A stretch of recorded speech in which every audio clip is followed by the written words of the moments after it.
What up, everybody? It's your boy Sack the King up in this motherfucker, man. Back with another video. As y'all can see from the title, World's Most Wanted Man set up and captured in El Paso, Texas. Now, unless you've been under a rock for the last 2 days, we're talking about El Mayo, which is full name is Ishmael Zambada, aka El Mayo, worth $10 billion, was the world's most wanted man, and he is the co-founder of the Sinaloa cartel, along with El Chapo, who is currently in the ADX Supermax in Colorado doing life in prison. He's not getting out, you know what I'm saying? But there might be a caveat to that. We'll talk about that in a minute, man. I just want to take a quick second to thank all of my new subscribers, all of my returning subscribers, everybody who's been watching my videos, sharing my videos, liking, disliking, commenting. Hey, I appreciate it all. I'm giving away $300 to a random subscriber once I reach 1,000, and I got about 28 more followers to go, man. Hey, we almost there to 1,000, man. Road to 1,000 is almost there, man. So salute to all of y'all, whether you subscribed or not. I appreciate everybody for watching my videos, man. It's free to subscribe. It's free to like, comment, and share, man. Anyways, man, let's get back to this story because it's a crazy one. And the game is wicked and dangerous and cutthroat. And this is a prime example of the streets don't love nobody. Even when you're at the very top, the streets don't love nobody, man. It's cutthroat like a motherfucker. It's every man for himself. That's why I got out of the motherfuckers about 6 years ago, man. Now, in the thumbnail, you can see both pictures, right? The one on the left is the last known picture of El Mayo that they had taken 25 years ago. The one on the right is the most updated picture of him getting after he's gotten captured. Now, the reason why they haven't had any updated pictures of this dude is because he's been low-key like a motherfucker for the last 25 years, man. It's said that him and El Chapo started the Sinaloa cartel. I think El Chapo, if I'm not mistaken, came from the Tijuana cartel, and El Mayo came from the Juarez cartel. And together they combined forces once their leaders' demise came, and they formed the Sinaloa cartel, which is the most powerful cartel in the world, or in Mexico at least. Now, there are other cartels in Mexico.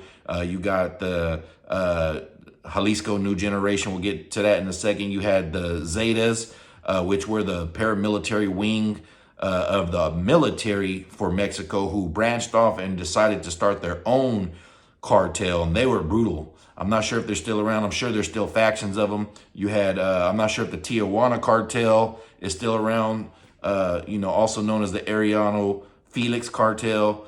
You had the Gulf cartel.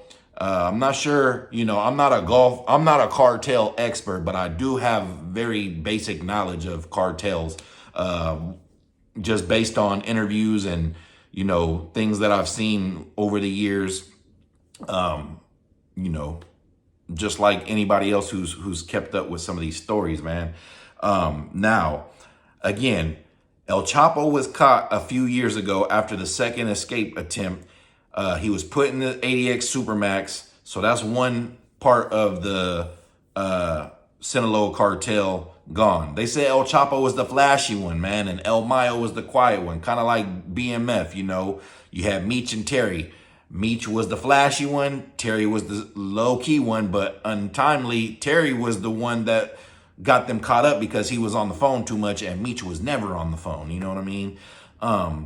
And this is kind of similar situation, except for these dudes was way higher than BMF. These dudes was probably the ones that BMF was getting their shit from back in the days. You know what I'm saying? I'm pretty sure. Anyways, the crazy thing is El Chapo was in prison for life in the ADX Supermax. You're not getting out of that. You're not escaping that shit at all. But he is there partly because the Flores twins out of Chicago snitched on El Chapo. They were the ones that were moving most of the dope in Chicago area and other places. You can do your Google research on that. 50 Cent did a documentary with these two Flores twins. They're in protective custody. I'm not sure why 50 Cent would even fuck with these rats since he's so anti-snitch, but hey, you know, I guess money talks and bullshit walks. But there's a twist to this. El Mayo's son, Ishmael Zambada, or no, I'm sorry, Vicente Zambada. Let me get the names correct for this, right? Because it's a lot of names I'm gonna throw at you to piece this all together, because there's a lot of things that are going to happen now, whether y'all care or whether y'all you know, can see this coming or not. You know what I mean? Vicente Zambada, he was caught in 2014. He testified in 2018 against El Chapo, and he is El Mayo's son. So you got El Chapo facing life without possibility of parole. Not only do the Flores twins, his proteges, snitch on him, but his own right-hand man's son snitches on him as well. And I believe Vicente Zambada was sentenced to 11 years for his testimony. Like I said, he was in prison since 2014, so he's out now. Even with all that Fed time, you got to do 85%. It's been 10 years now. He's out. He's probably in witness protection somewhere, chilling, and probably got some money still stashed away. You feel me? But there's a twist on this. This is what's crazy about this. Keep listening to this story, right? Okay, so his right-hand man's son snitches on him. You know what I mean? What happens, and this is what is boggling me, why I don't understand, you know, maybe it's old age or something. Maybe he got caught slipping. El Mayo got caught slipping. The man who is known and said to have not allowed any kind of cell phones or any kind of electronic transformation of information around him or his people, and that's why he's been able to be on the run for 25 years. Guess how he got caught up if you haven't watched the news? El Chapo's son tricked him into getting on a plane and going to look at some property in northern Mexico. And instead they took a detour and landed in El Paso, Texas, where El Mayo, aka Ishmael Zambada, and the son of Chapo Guzman, which is named after him as well, Joaquin Guzman Lopez, have both been arrested in El Paso, Texas. Now, when I first heard this, I was like, what in the fuck would the most wanted man in the world be doing in El Paso, Texas? You're worth $10 billion. Why the fuck are you in El Paso, Texas? Why the fuck are you still in the game? You know what I'm saying? I would be on a private, secluded island living out the rest of my days with 30 bad bitches, with everything we need. Nobody would ever have to go anywhere. And if we wanted something, that shit could get flew in. Like $10 billion you're worth. You feel me? You get caught in El Paso, Texas at 76 years old. But like I said, he was set up by El Chapo's son. Now, talk about the get back for the get back. El Chapo was, again, snitched on by El Mayo's son. And now El Mayo is set up by El Chapo's son. My question is, what in the fuck are you doing with El Chapo's son? You think that they forget that? You think that El Chapo's family and the rest of the Chapitos, which are El Chapo's sons, and we'll get into them in a second, are going to forget that your son snitched on their dad and got him life in prison? Why would you even be around anybody related to El Chapo at that point if your son ratted on him? But I guess, you know, he probably had a different relationship with El Chapo's sons, and he probably disowned his own son after that. Who knows what the story is? I don't know. I'm not a cartel expert, like I said, but I do know basic information, right? That anybody can Google and look up, right? Now, what's going to happen now? You know, they said El Chapo's son was arrested too, but El Chapo's son is not going to hand over the most wanted man in the world without it being beneficial to himself. So is this a ploy to try to get himself leniency on any kind of things that he was wanted for? Is this a ploy to try to get his father some leniency by giving up El Mayo? Or is this a ploy to try to get his brother, Ovidio, who is also El Chapo's son, some leniency because he got caught in January of 2003. The first time they try to catch Ovidio, which this is all, you can Google this and YouTube this, they had a shootout with the Mexican Marines and Army, and after 3 hours, they let him go. That's how much power these guys got in Mexico. They had Ovidio, right? Chapo's son. I want to say it's his oldest son. Maybe not his oldest son, since the other one that just got caught is named after him. But Ovidio was caught.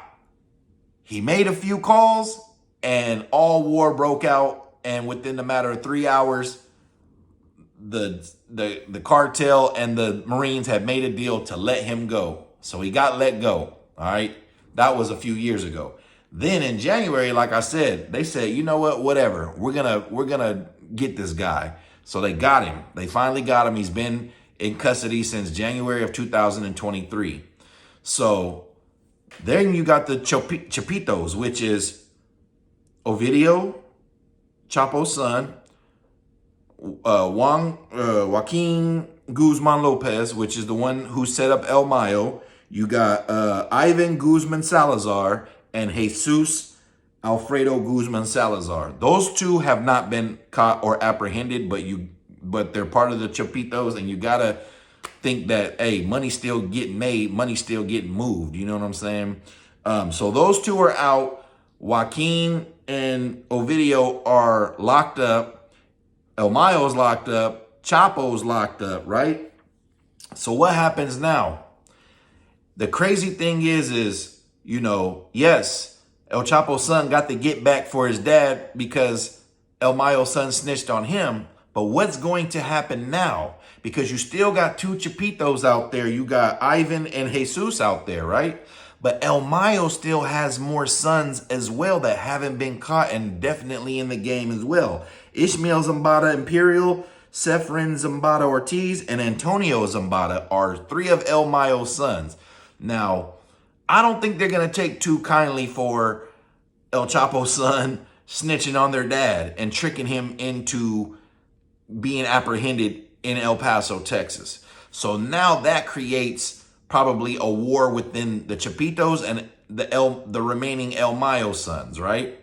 That's one scenario, because it's gonna get bloody here pretty soon. When the top dogs fall, there's a vacuum with anything, not only with the cartel, with gangs, with any kind of organization, the mafia, anybody. There's always a power struggle. There's always some kind of vacuum that's created to where other people swoop in and try to take over this business, which is billions and billions and billions of dollars worth of money every year. Nobody's just gonna be like, oh yeah, man, they got caught up, man, you know, time to do my thing, man, I'm out. No, man, it's too much money to be made. You know what I'm saying?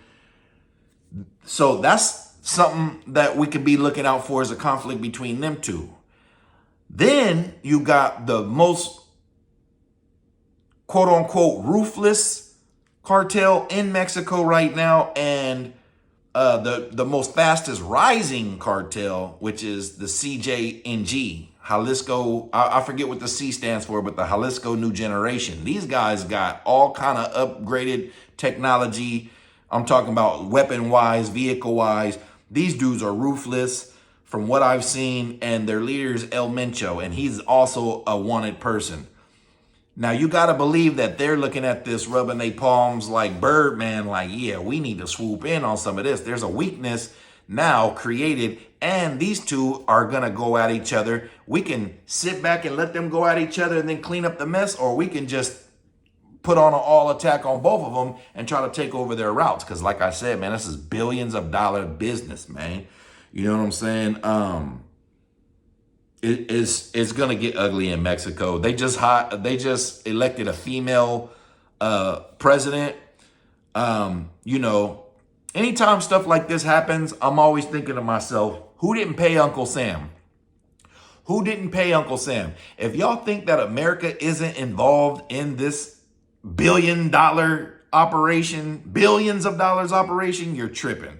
All right, America is what is fueling these cartels with our drug habits in our society, whether it be from White Girl, whether it be from Ice, whether it be from Fenty, you know what I mean? All three plus H, you know, the tree game for them is probably done, but all other four of them types of illegal substances, I'm trying to watch what I say on here because I don't want to get no strike and I don't know what you can say and what you can't.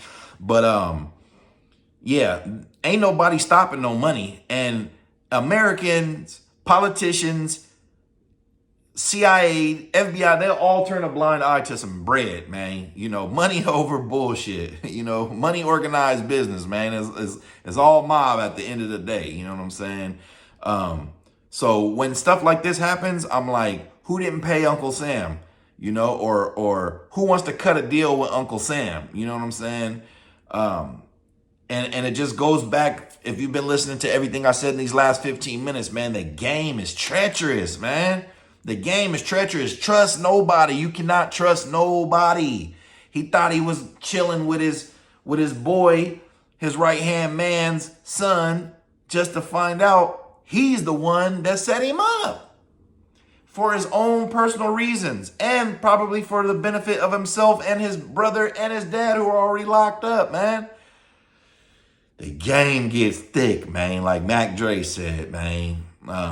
It's crazy. This is a crazy, wild story. This is not the last that's going to come from this. There's going to be a struggle for power in Mexico. It's going to get bloody here in the next 6 months to a year, man, as all these people and pieces start to move and relocate and restructure themselves. Because you got to think, like, all the remaining Chapitos and all the remaining sons of, you know, El Mayo, they got to be scrambling right now. Like, damn, if Pops can get caught up and he was on his game, hey, we next on the list. You know, if you ain't at the table, you on the menu. You know what I mean?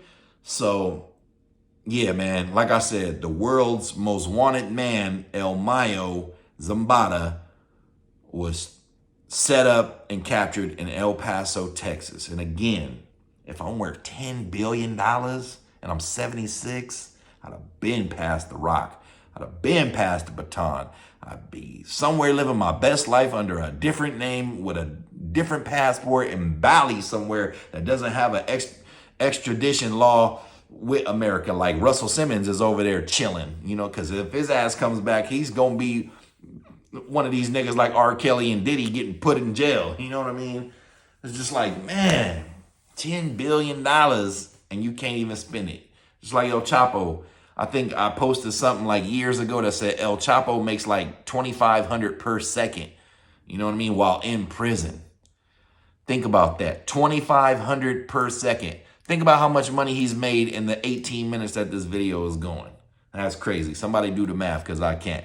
But what I can do the math on is trying to get to 1,000 subscribers, man. So hit that subscribe button below so you can be the first to know and help the channel grow. Y'all tell me, what do y'all think is going to happen with this? You know what I'm saying? What do you think is the reasons for this happening? And yeah, hit that subscribe button, man. I appreciate everybody watching this shit. I don't mean no disrespect to nobody mentioned, no organizations mentioned in this video.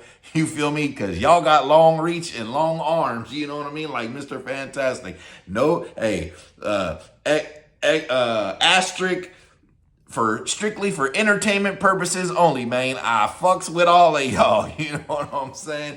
Free Chapo, free El Mayo, free Ovidio, free Joaquin, free all them niggas. You know what I'm saying? If it was up to me. So just so y'all know, man, you know what I mean? It's your boy, Sack the King, man. Hit that subscribe button below so you can be the first to know and help the channel grow. And I'm out.